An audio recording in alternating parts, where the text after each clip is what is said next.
बघा, ऋषी सुनक जेव्हा सत्तेवर आले होते त्यावेळी अर्थव्यवस्थेला गती देऊन विकासावर भर देण्याचा त्यांचा प्रयत्न होता.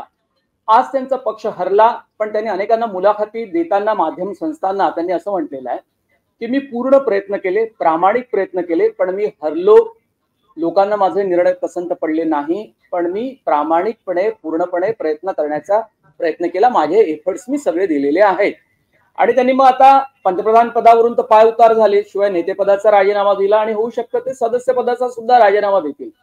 पण इतकी परिस्थिती टोकाची होईपर्यंत ब्रिटनमध्ये या कॉन्झर्वेटिव्ह पक्षाला अजिबात त्याची कल्पना आली नाही का? कारण आंतरराष्ट्रीय संबंधावर सुद्धा त्याचे निश्चितपणे परिणाम होतील. कारण ज्या ज्या देशाशी त्यांचे व्यापारिक राजकीय संबंध आहेत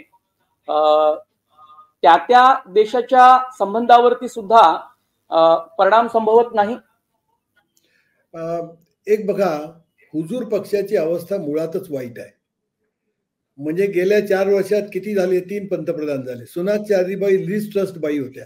या लिज ट्रस्ट सुद्धा काही आठवडे फक्त पंतप्रधान होत्या. मुळामध्ये या पक्षामध्ये एकवाक्यता नाही. आज खेड्यामधल्या काही लोकांचे घेतलेल्या मुलाखती आहेत ज्या इकॉनॉमिस्टने पब्लिश केल्या आहेत. त्याच्यामध्ये लोक असं म्हणतात, विशेषतः शेतकरी असं म्हणतात की हा पक्ष चोरांचा पक्ष झालाय आणि स्वतःचे खिसे भरण्यापलीकडे हे लोक काही करत नाहीत, असा आरोप आहे या पक्षावर. त्यामुळे सुनाक काही म्हणत असो, ह्या लोकांचा, ह्या हुजूर पक्षाचा लोकांशी काही संबंधच नव्हता. आता त्याचं उत्तम उदाहरण म्हणजे हा बोरिस जॉन्सन. बोरिस जॉन्सन यांनीच खरं म्हणजे पक्षाला गेल्या 2-3 वर्षामध्ये पार खड्ड्यात नेऊन पोचवलेलं आहे. आणि विशेषतः तुम्ही बघा, बोरिस जॉन्सन हे ज्यावेळी पंतप्रधान होते त्या काळात कोविड होता आणि त्यांची पार्टी त्या काळामध्ये खूप गाजली. कोविडच्या काळात नियम होता की तुम्ही रस्त्यावर जाऊ नका, सार्वजनिक ठिकाणी भेटू नका, पार्ट्या बंद करा. असं असताना हे ग्रस्त स्वतः डाउनिंग स्ट्रीटमध्ये पार्ट्या करत होते. आणि या पार्ट्या करताना पहिल्यांदा त्यांनी सांगितलं की मी पार्टी केलीच नाही, आणि नंतर म्हणाले की बारीक सारीक गोष्टी होत्या. आणि त्याच्यानंतर अनेक गोष्टी अशा लक्षात आल्या की ते प्रत्यक्षामध्ये सरकारने केलेले कायदे स्वतःच पाळत नव्हते. आता हे लोकांच्या समोर आलं.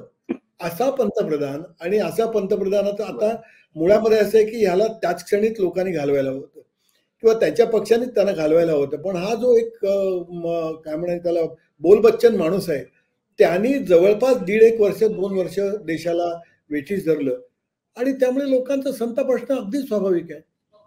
हे इतके वर्ष टिकले कसे, असे वाटतं.